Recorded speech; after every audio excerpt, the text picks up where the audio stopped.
My name is Mani Yusuf Ahmed. I'm 32 years old and I'm a photographer. I'm from Djibouti, born and raised in Djibouti. Everybody is discussing the common issues that we all share. My name's Suleiman Munyo, but in Kenya I'm better known as Solo. I'm a radio presenter. I love my country. I mean everything about my country, from all our flaws to all the things that make us Kenyans. Photography for me it's a weapon, a positive one, to counter terrorism and migration, but especially also to change people's mind, people's mentality.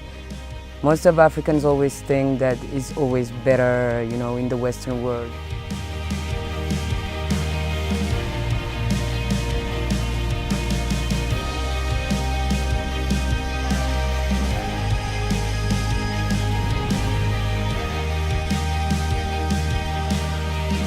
$333,000 people are affected by extremist attack in the continent. The element of violent extremism, especially here in Zanzibar and Tanzania in general, is coming up. So the IGAD Center of Excellence for Preventing and Countering Violent Extremism is now roughly 1 year old. We got into Djibouti in October of 2016. First, the background behind the center is that the people of the region requested that there was need to institutionalize CV work within the region by creating a platform where people from the region would convene, deliberate, discuss, and find mechanisms of cooperation and collaboration in preventing and countering violent extremism. Terrorists seek to expand their reach and resonance by exploiting ongoing conflicts. They take advantage of insurgencies, join forces with criminal networks, establish safe havens in weak and repressive states, and propagate hatred via social media. One of the projects I'm most excited about is through IGAD's Center of Excellence on Preventing and Countering Violent Extremism in Djibouti, which we've supported and which was a very active participant this week. They run a digital media hub and have promoted a number of innovation efforts to help young people come up with their own campaigns to help counter violent extremism. After the first trip I went to Djibouti, that I noticed that there was so much more I could actually do with the platforms that I have. Not just radio, but right now we have social media that is able to carry so much weight just by a simple tweet. I mean, a couple of characters and you send out a message that could actually change somebody's opinion or somebody's mind 300, 400 kilometers away from you.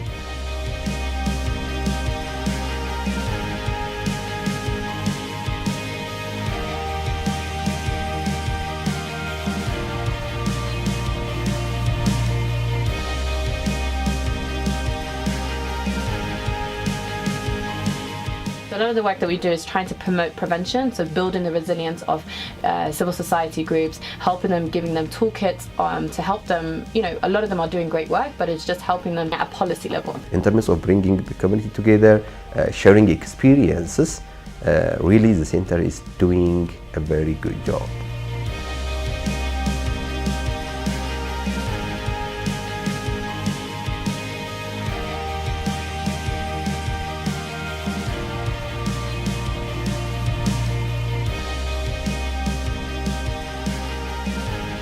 I mean, I'm a very well-educated person. I have a master's and I believed I knew everything until I went to the center and I learned something totally different from what I'm exposed to.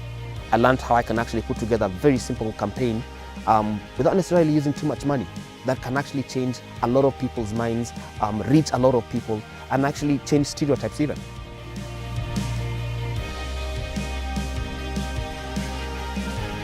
One of the things that should actually make us better and bigger than who we are is our diversity, and that's one thing that I learned from Africa Moja. We can get strength in diversity because we could all be different, but that's actually what makes us unique. Africa Moja, the platform, well basically our slogan is about telling the stories of everyday heroes in our communities, because we all know there are some fantastic people doing some amazing work, but people don't know of them, right? Yes. So I think the platform is basically to amplify those voices and to kind of bring awareness to people and in the continent that are doing great work, and also to kind of empower people as well, you know? It's helping me to protect through photography, through things that I do, and to protect my country. It's helping me to be in touch with the reality, to be in touch with the people that lives in East Africa, You know, most of the time we think that we are on our own, and the center I've just seen that no, there are plenty of us. I believe the center will grow, especially now with the work that they are currently doing of going to the ground. Like our organization, Center for Youth Dialogue, is one of the conveners. We have identified 10 CSOs here on the ground that will be working on the CVE area. So this organization, the center, intend to give them capacity to prevent issues of violent extremism. The center is actually doing something good for all of us. Not just educating us, but changing lives, because they changed my life, and in turn I will try and continue to try and use my platforms to change other people's lives, because you never know whose life you're touching at any point in time.